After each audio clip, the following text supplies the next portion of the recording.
செங்கோட்டையருக்கு புதுசா போய் சேர்ந்திருக்காரு மூத்த அரசியல் தலைவர்.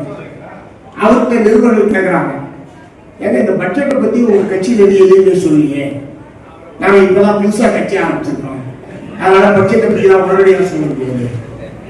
அவர் பதில் வந்துட்டு பாருங்க, சோசியல் மீடியாவில் கூட போயிட்டு விஜய் புதுசா இருக்கார். இவர் படுத்த அரசியல்வாதி தானே. இவர் எத்தனை பட்ஜெட் ஜெயலலிதாவோடு சேர்ந்து எம்ஜிஆர் காலத்தில இருந்து பட்ஜெட்டை போட்டவர், பட்ஜெட்டை எழுத்தவர், ஆதரிச்சவர். ஆனா அவர் என்ன சொல்றாரு,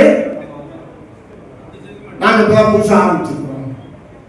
ஏன்னா பட்ஜெட்டை பத்தி ஆதரிச்சு கூட சொல்லு. இது ரொம்ப இந்தியாவையே பொற்காலத்துக்கு கொண்டு வரக்கூடிய மிகச்சிறந்த பட்ஜெட் சொல்லிட்டு போ. எதையாவது ஒன்று சொல்லும்ல, அதை பத்தி எதுவுமே சொல்ல தெரியாதுங்கிறவங்க தான் அடுத்த முதலமைச்சராக வரணும்னு அதுக்கு ஒரு கூட்டம் ஆதரவு தெரிவிக்குது, ஆதரிச்சு நிற்குது. 4 சட்டமன்ற தொகுதியில் அவர் ஜெயிப்பாரு, அவங்க தான் முதலமைச்சர் பேட்டி கொடுக்குறாங்க.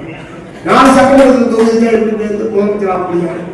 அதாவது எவ்வளவு சட்டமன்ற தொகுதிகள் இருக்கு, எவ்வளவு பெரும்பான்மை பண்ணணும் ஆட்சி அமைக்கணும்னா எதுவுமே தெரியாத ஒரு கூட்டமாக அந்த இளைஞர்கள் இருக்கிறார்கள். ரொம்ப வருத்தமாக தான். அவங்க பூராமே இளைஞர்கள், கல்லூரியில் படிக்கக்கூடியவர்கள், பள்ளியில் படிக்கக்கூடிய மாணவர்கள், கல்லூரியில் பள்ளியில் படிக்கக்கூடிய இளம் பெண்கள், அவர்கள் தான் அவருடைய கூட்டத்துக்கு செல்கிறார்கள். அவர்கள் உண்மையிலேயே ஒரு அரசியல் வேண்டும் என்பதற்காக செல்கிறார்களா, அல்லது சினிமாவில் நடித்ததைப் போலவே, சினிமாவில் செய்ததைப் போலவே நிஜத்திலும் விஜய் ஆட்சி நடத்துவார் என்று நம்பி போறான்னு தெரியல. ஒரு 3வது சக்தி அதிமுக, திமுக அல்லாத ஒரு 3வது மாற்று என்கிற முறையில் அதை முன்னெடுத்துவதற்கு ஊடகங்கள். அவர் பனையூர்லேருந்து கிளம்பிட்டாரு, வாசல் திறந்துட்டாங்க, காலில் ஏற்றாரு, காலம் நடந்துருச்சு. இதெல்லாம் ஒரு செய்தி. கரூர் கூட்டத்திற்கு பிறகு, கரூரிலே அந்த கொலைகள் நடந்ததற்கு பிறகு, மரணம் நிகழ்ந்ததற்கு பிறகு மத்திய அரசாங்கத்தை எதிர்த்து ஒரு வார்த்தை கூட பேசவில்லை. அவருடைய விளைவுதான் பட்ஜெட்டை பற்றியும் அவர் பேசாமல் இருப்பதற்கான காரணம். முதலில் ஆரம்பிக்கும் போது கொள்கை எதிரி பிஜேபி, அரசியல் எதிரி திமுக என்று தெளிவாகத்தான் சொன்னார். இப்போது கொள்கை எதிரி எங்க போனாங்கன்னே தெரியல. ஒருவேளை அங்க நாட்டில் இல்லைன்னா உறுதி போட்டாங்கன்னு தெரியல. அதை பத்தி பேசவே இல்லை. முழுக்க திமுக எதிர்ப்பு என்பதை மட்டும்தான் இருக்கிறார். ஆகவே அவரை ஒரு 3வது சக்தியாக, பிஜேபியை எதிர்ப்பதற்கான ஒரு சக்தியாக நம்மால் பார்க்க முடியாது. அவர் சுயநலம் கொண்டவராகவும் தன்னுடைய நலனை பாதுகாத்துக் கொள்ளக்கூடிய ஒரு நபராகவும் தான் இருக்கிறார். இப்போது கரூர் வழக்கு என்பது சிபிஐ போயிருக்கிறார்.